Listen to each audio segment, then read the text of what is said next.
실시간 재난안전 정보방송 재난안전 119 안전토크 시간입니다. 오늘은 우리나라 최고의 재난안전 전문가시죠. KBS 재난방송 전문위원이신 이영주 경일대 소방방재학부 교수님 모셨습니다. 어서 오십시오. 네, 안녕하십니까. 요즘 진짜 덥지 않습니까? 네, 맞습니다. 너무 저도 덥죠. 뭐 어제 잠을 못 이룰 정도로 이제 그런데 어젯밤하고 그제 강원도 강릉 등에서는 30도 밑으로 떨어지지 않는 네. 초열대야 현상이라고 하던데 이름도 뭐 생소하긴 합니다만 네. 이런 게 이제 계속 이어지겠죠. 아마도 앞으로는 이런 초열대야 그리고 열대야 이런 것들이 점점 날수도 길어지고 또 온도 자체도 상당히 높은 상태로 유지될 가능성이 점점 높은데요. 저희가 당장 지난주까지만 해더라도 장마, 뭐 호우, 폭우 이런 것들 얘기하면서 사실 이제 극한 호우라고 하는 개념 이런 것들 이전에 경험하지 못한 굉장히 많은 비가 내리는 이런 상황들을 우리가 얘기들을 했었는데요. 네. 이제 더위로 넘어와서 이제 폭염이 되는 시작되는 이 상황에서도 사실은 이제 말씀하신 이 초열대야라고 하는 개념 자체는 사실 기상청에서 규정을 한 이런 개념들은 아닙니다. 다만 이제 기존의 열대야 같은 경우는 저녁 6시부터 그 다음날 9시까지 이 시간 동안에 최저 25도 이상이 되면 네. 열대야로 이렇게 구분을 했었는데요. 이것보다 훨씬 더 더운 상황, 30도 이상인 30도 경우, 니까요. 예, 그런 경우를 초열대야다라고 이렇게 이제 개념적으로 그래서 저희가 얘기를 하는데요. 실제로도 보면은 올해 7월 중에 전국적으로 이 열대야가 발생한 일수를 보면 네. 7일 정도였는데요. 이게 저 많이 발생한 건가 어떻게 보실 수가 있냐면은요. 평년 기록으로 보면 한 2.8일 정도 되니까 네. 올해는 7일 정도 된다고 하면 거의 2.5배 정도 증가한 수준이거든요. 그러니까 다른 때보다도 훨씬 더 많은 열대야들이 계속 지속되고 있다 이렇게 보시면 될 것 같고요. 서울만 하더라도 열대야가 지금 올해 7월 동안 열흘 이렇게 됐는데 평년의 2배 정도 이상 되는 것으로 이렇게 확인이 되고 있습니다. 그래서 진행자께서 말씀하신 것처럼 네. 앞으로 열대야, 초열대야, 소위 이제 잠 못 이루는 밤 이런 것들은 늘어나면 늘어날지 줄어들지는 않을 것 같다 하고 예상하고 있습니다. 아니 그렇게만 말씀하시면 그렇고요. 그런 현상일 때 건강, 안전을 위해서 뭘 어떻게 해야 되는지도 말씀해 주셔야죠. 예, 맞습니다. 사실 이제 뭐 열대야 하면 이제 아까 잠 못 이루는 거 이게 제일 중요한데 이게 사실 이제 잠을 잘 자야 뭐 생활을 잘 할 수가 있는데 잠을 네. 못 자면 이제 만병의 근원인데요. 사실 불면증이 생기게 됩니다. 사실 덥기 때문에 사실 왜 더 잠이 안 오느냐? 뭐 더우면 잠이 안 온다 당연히 그냥 생각하실 수 있겠습니다만 우리 몸에 이제 중추신경계에서 체온을 조절하는 이런 능력들이 있는데 더우니까 이 체온을 조절하기 위해서 얘가 계속 밤에도 각성이 되어 있는 상황들이거든요. 그렇죠. 그렇기 때문에 이 각성이 되어 있는 상황이 지속되다 보니까 사실 이제 잠을 못 이루는 이런 상황으로 이어지는데 사실 불면증이 이제 이렇게 잠을 못 이뤄서 불면증이 생기게 되면 기본적으로는 이제 계속 잠을 못 자니까 피곤하겠죠. 네. 또 피곤하고 낮에 졸리게 되고 예. 또 주의력이나 집중력이 또 이제 낮아지게 되는 것도 있지만 또 한편으로 어떤 분들 같은 경우는 소화불량이라든지 또 두통까지 이렇게 이어지는 경우들도 있어서 굉장히 다양한 증상들이 나타나게 됩니다. 그래서 이제 이런 부분들 이제 그럼 밤에 잠을 잘 자려면 어떻게 해야 되느냐 많은 고민들이나 노하우들이 있으시긴 할 텐데 찬물에 샤워를 해서 시원하고 개운하게 이렇게 자야지라고 생각하시지만 찬물 샤워보다는 오히려 미지근한 물에 샤워를 하시는 것이 오히려 숙면에 더 도움이 되고요. 또 어떤 분들은 운동을 열심히 해서 땀을 빼고 좀 피곤하면 잠이 잘 오겠지 해서 밤에도 운동을 열심히 네. 하시기도 하지만 잠자기 한 2-3시간 전 이때 운동을 하시거나 또 식사를 하시는 거는 오히려 숙면에 장애가 되기 때문에 이런 것들은 가급적 또 피하시는 것이 좋겠습니다. 또 잠이 안 오다 보니까 TV라든지 또 휴대폰으로 뭔가를 봐야지 해서 보시게 되면 오히려 또 그것에 집중하느라고 잠이 또 안 오는 상황이 되기 때문에 잠잘 때는 이제 스마트폰이라는 TV, 컴퓨터 이런 것들의 사용을 좀 줄이시는 것도 방법일 수가 있고요.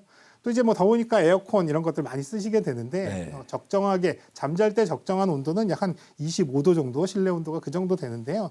다만 이제 여기서 중요한 거는 대부분 에어컨들이 요즘은 천정에 설치되어 있거나 사실 사람이 서 있는 키보다는 높은 쪽에 에어컨들이 설치되어 있다 보니까 이 온도 센서들도 대부분 그 정도 높이의 온도로 정해져 있거든요. 대부분 그래서 25도로 맞춰 놓으시면 바닥이라든지 침대면의 온도는 23도 정도 더 낮은 온도가 되기 때문에 에어컨 온도는 약 한 27도 정도로 맞춰 놓으셔야 내가 잠자는 그 높이에서의 온도가 한 25도 적정 온도가 되니까요. 네. 이런 것들도 조금 좀 세심하게 좀 조정을 해놓으시는 게 좋겠습니다. 또 장시간 선풍기라든지 에어컨을 계속 틀기보다는 타이머 기능을 이용해서 잠자기 전에 또 이제 장시간 노출되지 않게끔 일정 시간이 되면 꺼지게끔 이렇게 세팅을 하시는 것도 중요하겠고요. 또 한편으로는 제일 중요한 게 이제 더울 때 입맛이 없으시니까 식사도 대충 하시고 네. 간단히 이렇게 끼니를 때우시는 경우도 있지만 이럴 때일수록 충분한 물, 또 충분한 식사 이런 것들을 잘 하셔서 이런 체력들을 충분히 좀 비축하시는 것들이 가장 좋겠습니다. 또 이제 커피라든지 뭐 녹차 이런 것들, 카페인이 많이 네. 들어간 음료 이런 것들은 사실은 이제 저녁 때는 가급적 안 드시는 게 좋겠고요.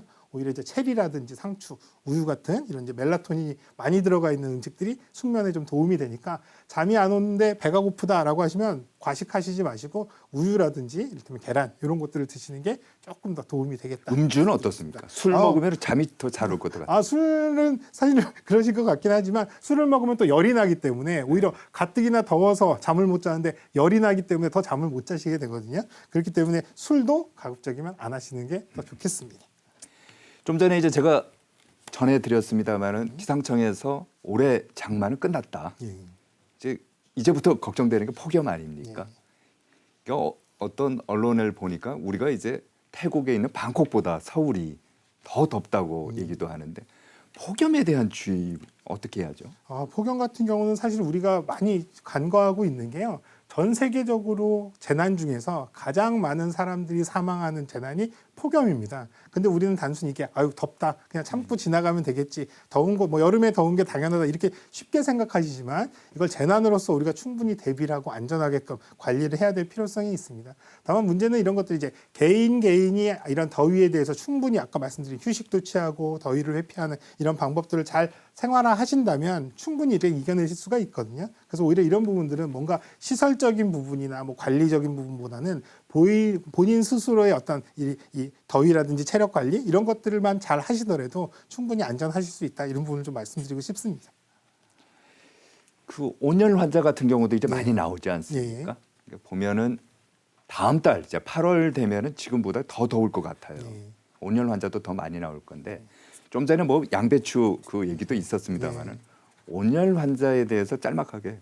온열 환자는 뭐 일사병, 열사병 뭐 이런 것들로 장시간 햇볕에 노출이 돼서 체력을 조절하는 아까 처음에 말씀드렸던 잠 불면증의 원인이 되기도 하는 이런 중추신경계가 마비되면서 체온 조절 자체가 안 되는 이런 상황들이거든요. 심각한 경우에는 뭐 사망에 이를 수도 있기 때문에 장시간 오랫동안 이제 이런 고온에 노출되지 않게끔 하는 것들 또 이를테면 바깥에서의 외부 활동 같은 것들이나 이제 작업 같은 것들도 30도 이상이 된다면 충분히 휴식을 취해 가시면서 이렇게 이제 하셔야 되는 부분들이 있고요. 또 한편 아까 처음에 말씀드렸듯이 휴식, 물도 충분히 드시는 것들 또 그리고 서늘한 곳에서 쉬시는 것들 이런 것들이 굉장히 중요합니다. 그래서 외부에서 작업을 많이 하시는 것도 농번기 같은 경우에 또 바깥에 가서 떼약볕에서 일을 하시는데요. 그렇죠. 이러신 분들 같은 경우는 더더욱이 한 20분 정도 일하면 한 10분 정도씩 충분히 쉬어주시는 것이 오히려 훨씬 더 안전하실 수 있다 말씀드리고 싶습니다. 자, 그럼 이제 화제를 바꿔서 본격적으로 지난달에 있었던 경기도 화성 리튬 화재. 이제 23명인가요? 맞습니다. 사망자가 그렇고 8명이 이제 중경상을 입고 재난이었죠. 재난이었는데 지금 이제 한 달 정도 이제 지나고 나서 교수님께서 안전 전문가이신데 보실 때 가장 큰 문제점 뭐로 보십니까? 사실 당시 화재가 발생했을 때는 벌써 이제 한 달 정도가 지났는데 그 당시에는 이제 리튬이온 이 배터리 사실 그 전에도 전기차 화재의 대부분의 원인들이 사실 그 안에 들어있는 배터리였다 뭐 이런 것들 때문에 가뜩이나 많은 분들이 이런 것들이 안전할까 위험할까 이런 생각들을 하시던 중에 이 배터리 공장에서 불이 나니까 너무 이제 이 리튬이온 배터리 화재 이런 것들이 굉장히 좀 놀라시기도 하고 또 이제 우려를 하시는데요.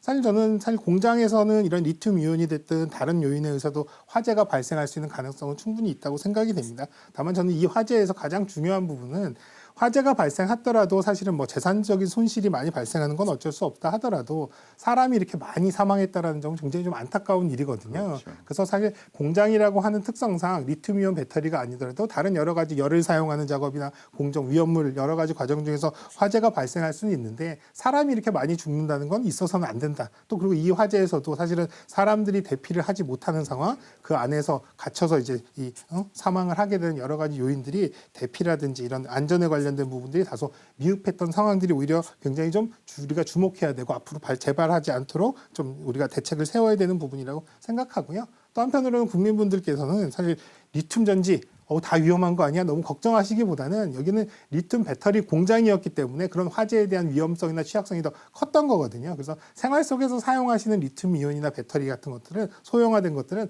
그렇게 걱정하실 만큼은 아니니까 너무 걱정하시기보다는 잘 알고 관리하시면서 쓰시면 충분히 안전하게 쓰실 수 있다라는 부분을 좀 말씀드리고 싶습니다. 근데 하지만요. 예.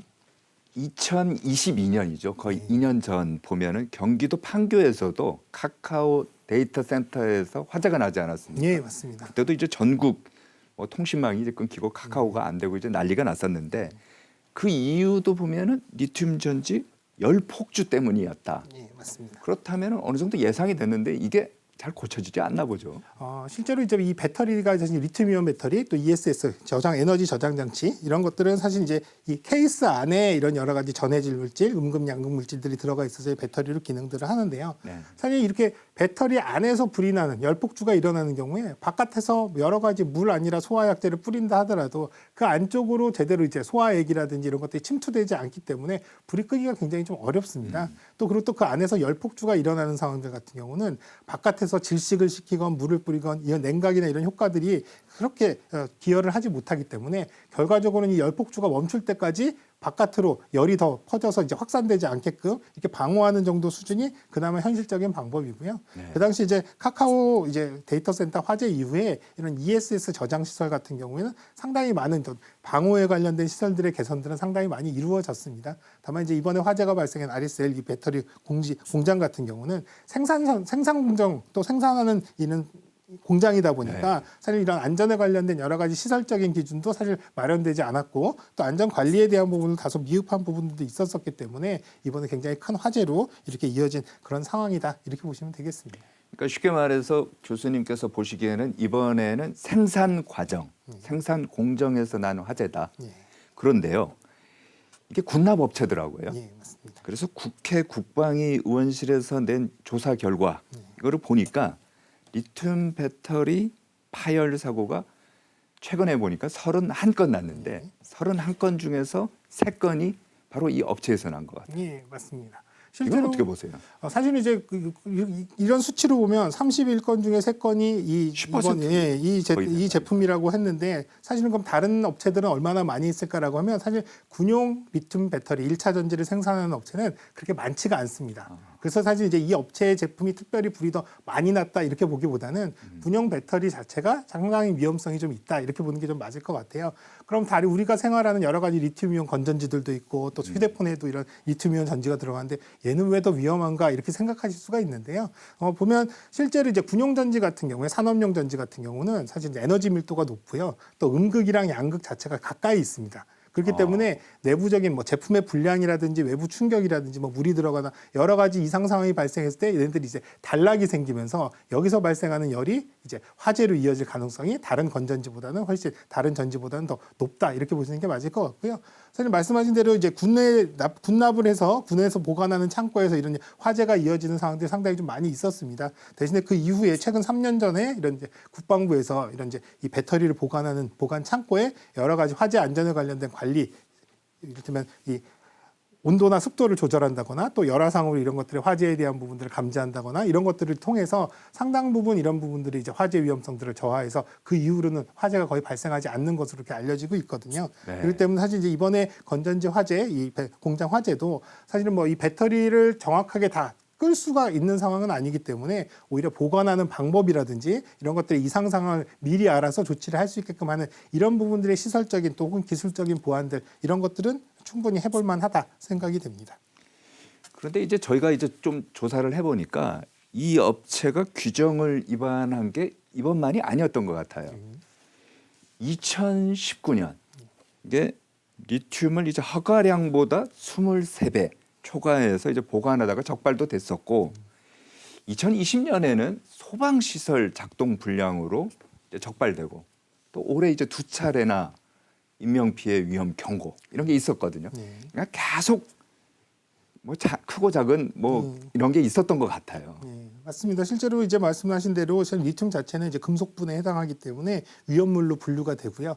위험물로 분류가 되면 위험물 안전관리법에 의해서 보관이라든지 취급의 여러 가지 기준들이나 의무가 적용이 되는데요. 그래서 여기서도 이제 지정한 수량만큼을 보관을 해야 되는데 그보다 더 많은 양을 이제 보관했던 거죠. 네. 그러니까 이런 부분들도 그렇고 그 이후에 이제 2020년도에 뭐 소방시설을 이제 작동을 이제 점검하는 과정에서 이제 문제가 있었다거나 이런 것들이 사실 이제 단순히 관리, 시설의 관리라든지 이런 부분들의 이제 미흡 이런 것들을 넘어서서 전체적인 안전에 대한 부분들의 이제 관리에 대한 어떤 중요성이나 인식들을 충분히 하지 못하고 있었던 게 아닌가 싶거든요. 그래서 물론 여러 가지 시설 기준들이 촘촘하게 돼 있는 것들을 지키는 것도 중요하지만 이런 부분들이 규정이 촘촘하지 않다 하더라도 사실은 위험할 수 있는 설비 또 그리고 사람들이 이렇게 이제 또 피해를 입을 수 있는 이런 상황들이라면 조금 더 적극적으로 안전에 대한 조치라든지 노력들을 좀 했었더라면 하는 아쉬움이 굉장히 있는 거죠. 그래서 네. 법적인 제재뿐만 아니라 다른 공장들도 실제로 본인들이 실제로 그 공장을 운영해 보면서 또 사용하면서 여러 가지 위험 요인들은 누구보다 더 잘 알고 있을 겁니다. 근데 그런 것들을 꼭 누가 하라고 하지 않는 이상은 또 잘 안 하는 이런 부분들이 아직까지는 문제라고 생각이 되기 때문에 스스로의 안전을 지킬 수 있는 노력 이건 남을 위해서 하는 게 아니라 나를 위해서 해야 된다라는 부분들도 말씀드리고 싶습니다. 뭐 정확한 원인이라든지 이런 거는 뭐 경찰 조사라든지 소방 조사가 따라서 나오겠습니다만은 말씀하신 것처럼 안전 의식에 대해서는 좀 더 관심을 가졌으면 하는 아쉬움이 예, 맞습니다. 여기도 사실은 물론 이제 여기에 왜 원인이 화재가 났느냐라고 하는 부분도 있지만 또 많이 얘기가 됐던 것들이 뭐냐면 외국인 근로자들이 그럼 제대로 이런 부분들이 위험한 상황에서의 대피 교육이라든지 안전 교육들이 제대로 이루어졌느냐라고 하는 것들도 굉장히 중요하게 지금 이제 검토가 이제 확인이 되고 있는데요. 사실 외국인들이다 보니까 또 그리고 여기서 근무하시던 이제 근로자분들이 외주 회사에서 이제 파견을 온 형태로 근무를 하다 보니까 제대로 안전 관리나 안전 교육이 충분하지 않았을 것이다라고 하는 것들이 대부분 이제 의견들입니다. 그래서 앞으로도 이런 부분들에 대한 어떤 미흡한 부분들을 조금 더 보완하는 어떻게 보완해야 돼요? 지금 현재는 그래서 지금 이 고용노동부라든지 행정안전부라든지 소방청에서 지금 이제 뭐 나라에서 이제 TF를 구성해서 여러 가지 대책들을 검토를 하고 있는데 그래서 이렇게 외국인 근로자 사실은 이제 외국인 근로자라고 하는 게 사실 이런 공장뿐만 아니라 요즘은 모든 사업장에 외국인들이 다 계시잖아요. 맞습니다. 사실 우리가 네. 이제 앞으로 함께 살아나가야 될 이제 같은 동료 시민인데요. 이런 분들의 안전을 위해서 안전 교육을 이제 의무화한다든지 또 안전 교육을 할 때도 우리나라 말이 아니라 사실 언어적 소통이 안 되면 교육이 제대로 이루어지지 않으니까 다국어를 지원해서 이런 교육이라든지 훈련 등에 적극적으로 할 수 있게 하는 것들 또 그리고 안전에 관련된 여러 가지 표지라든지 이런 것들도 다 여러 가지 외국어로서 이런 것들을 이제 만들어서 보급하는 것들 이런 여러 가지 노력들을 지금 이제 검토를 하고 있고요. 조만간에 이런 부분들 대책들을 모아서 발표를 할 것으로 그렇게 이제 알고 있습니다.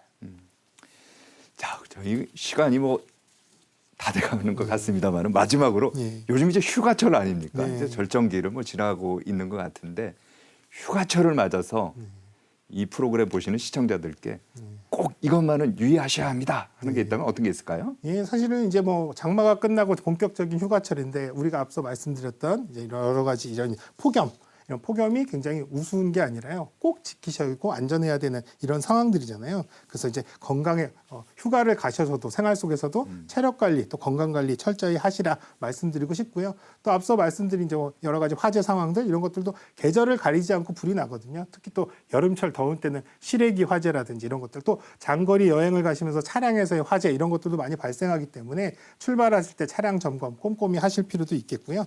또 한편으로는 제일 중요한 것들 캠핑이나 야외 활동 중에 여러 가지 화기 취급도 중요하고 또 여러 가지 이제 안전사고에 유념하셔야 되는 부분들 분명히 있습니다. 그래서 꼭 말씀드리고 싶은 건 휴가는 그냥 쉬는 게 아니라 안전하게 쉬는 거다라는 부분들을 꼭 말씀드리고 싶습니다. 그래서 안전을 꼭 챙기시고 쉬시기를 당부드리겠습니다. 휴가는 안전하게 쉬는 거다. 쉬는 거다. 네. 알겠습니다. 네, 여기까지 듣도록 하겠습니다. 지금까지 KBS 재난방송 전문위원이신 이영주 경일대 소방방재학부 교수님이었습니다. 교수님 고맙습니다. 감사합니다.